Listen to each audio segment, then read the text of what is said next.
В начале декабря 2013 года революционеры зашли сюда погреться, да и остались, организовав штаб. А в далеком 1919-м здание занял первый коммунистический караульный полк, который вскоре силой вывели из незаконно захваченных помещений. Это об Октябрьском дворце в Киеве. Теперь Международный центр культуры и искусств, а раньше Институт благородных девиц, что стоит на горе над Крещатиком. Принадлежал он с начала XIX века генералу Дмитрию Бегичеву, человеку в Киеве известному. Даже улица Институтская тогда называлась Бегичевская. Дмитрия Бегичева народ опасался, ведь к его дому почти каждый вечер под свет фонарей шли какие-то люди и занимались бог знает чем. Темное там творилось. На самом деле все было ясно как день. В доме Бегичева заседала масонская ложа.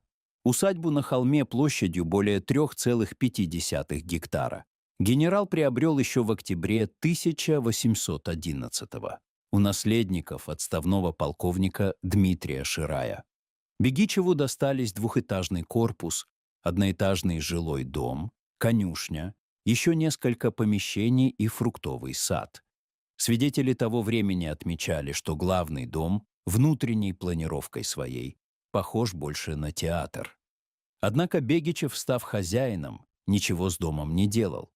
На смежном участке, который получил от города в 1819-м, он не начал застройку, как того требовали городские правила.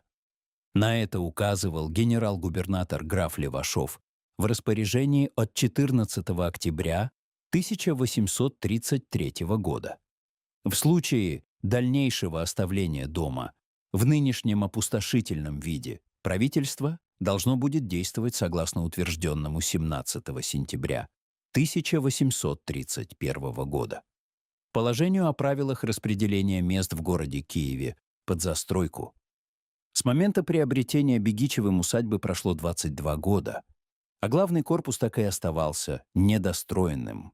Дело требовало скорейшего решения, поэтому генерал в октябре 1834 подарил усадьбу только что основанному университету Святого Владимира. Сначала здесь был склад, где хранилась часть научной коллекции, и библиотеки. Потом решили вообще дом разобрать. В это время граф Левашов подал ходатайство царю Николаю I об использовании усадьбы для создания в Киеве учебного заведения для девушек. Мысль учреждения рассадника просвещения для русских девиц относится еще к очень отдаленному прошлому и возникла впервые в Киеве. 800 лет тому назад старшая дочь киевского великого князя Всеволода Ярославича, Анна, под державным покровительством отца своего, первая на Руси открыла девичье училище, учредив его при Киевском Андреевском женском монастыре. В 1086 году, по свидетельству летописи, благочестивая княжна, собравши молодых девиц несколько, обучала их писанию, также ремеслам, пению, швению и иным полезным им знаниям, да от юности навыкнуть разуметь закон Божий и трудолюбие. Так начинается работа Михаила Захарченко. История Киевского института благородных девиц. От 1838 до 1888 годов. Инспектора классов Института историка. Император генерал-губернатора Левашова услышал и отдал распоряжение для начала отпустить из казны 250 тысяч рублей. 5 ноября 1834 года Николай I утвердил устав заведения. Главной задачей Института благородных девиц было предоставить бесплатное воспитание детям дворян бедного сословия губерний Киевской, Волынской и Подольской и предоставить возможность за умеренную плату получить такое же образование дочерям зажиточных родителей тех же губерний. Воспитанницы находились под покровительством самой императрицы. Жилище Бегичева снесли, но, несмотря на царское покровительство, открылся институт лишь летом 1838 уже во времена губернаторства Дмитрия Бибикова. Сначала учебное заведение было во временном помещении, а собственное здание института торжественно заложили в июле 1839 Строительство продолжалось до 1843 года по проекту архитектора Викентия Беретти, автора Красного корпуса Киевского университета.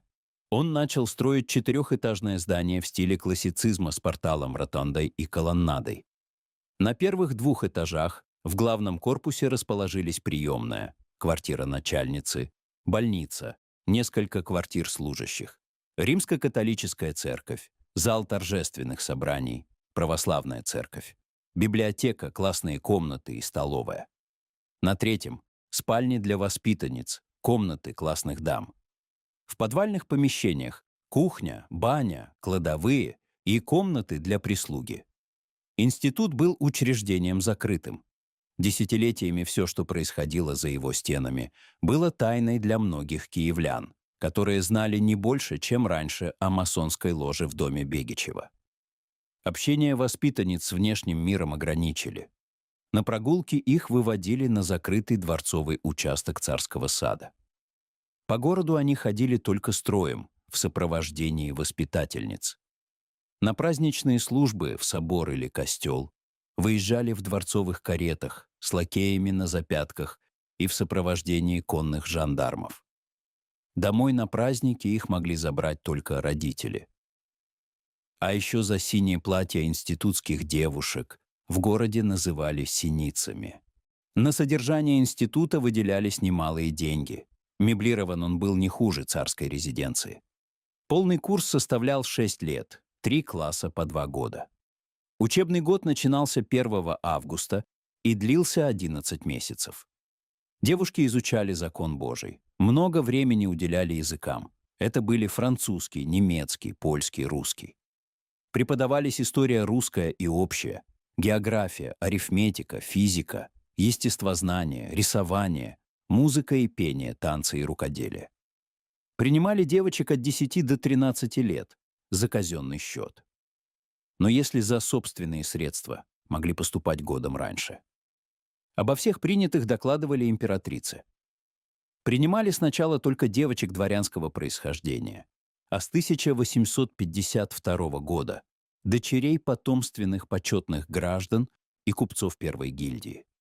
Преподавали здесь лучшие педагоги Киева, среди которых были профессора университета Святого Владимира, в частности, историки Николай Костомаров и Владимир Иконников.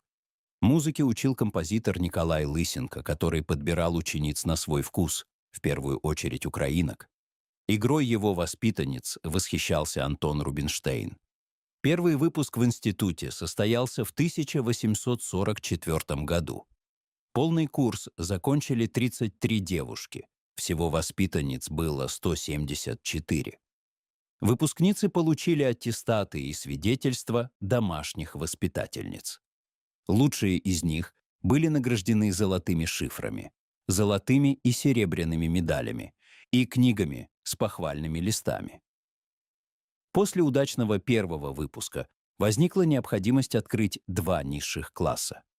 В юбилейном 1888 году здесь училось 250 девушек, 35 из них были в выпускном классе. Из киевских институток вышло немало артисток, пианисток, певиц. Была среди воспитанниц и украинская писательница-эмигрантка Наталена Королева. Ее мать происходила из древнего испанского рода. После окончания института она пела на европейских сценах, ее прозой зачитывалась украинская эмиграция. Інститут она описала в своїй повісті «Безкоріння». Замість звичайних білих стін, що сліпили своєю біллю на сонці, замість випечених на помаранчево черепиць, бачила вона великий триповерховий будинок із блідожовтих, небарвлених, навіть оміткою непокритих цегол, оздоблений прикрасами зі звичайного заліза і залізною бляхою вкритий. А перед домом вузенький хідничок, також із жовтих цегол, із високими каштанами на зовнішньому краю. Вже й тепер ці безлисті ще каштани затінюють усі вікна. Институт благородных девиц просуществовал до 1918-го. Именно в этом году планировалось открыть здесь дворец ребенка, на самом деле приют. Однако первым в помещение зашел первый коммунистический караульный полк. Было много споров, но после вмешательства чрезвычайной комиссии по расквартированию войск полк был выведен из самовольно захваченных помещений. И кого здесь только после этого не было. Высшая военно-педагогическая школа. Через год. Военная школа воздушного флота. Потом общегородское общежитие студентов. В 1934-м Высшая сельскохозяйственная школа. Со временем комиссия советского и партийного контроля области. С июня того же года все здания отдали под государственное политическое управление УССР, и в подвалах появилась тюрьма НКВД. Во время Второй мировой здание, созданное по проекту Викентия Беретти, сгорело. С 1941 года в нем было расположено гестапо. Однако в некоторых помещениях каким-то образом прописалось несколько киевских семей, потерявших жилье. Восстанавливать здание под Дворец культуры начали в 1952. Тогда и выселили последних 8 жителей, выплатив каждому по 2000 рублей компенсации. Бывший институт благородных девиц стал Дворцом культуры профсоюзов. Открылся он в 1958 году и получил название «Октябрьский дворец».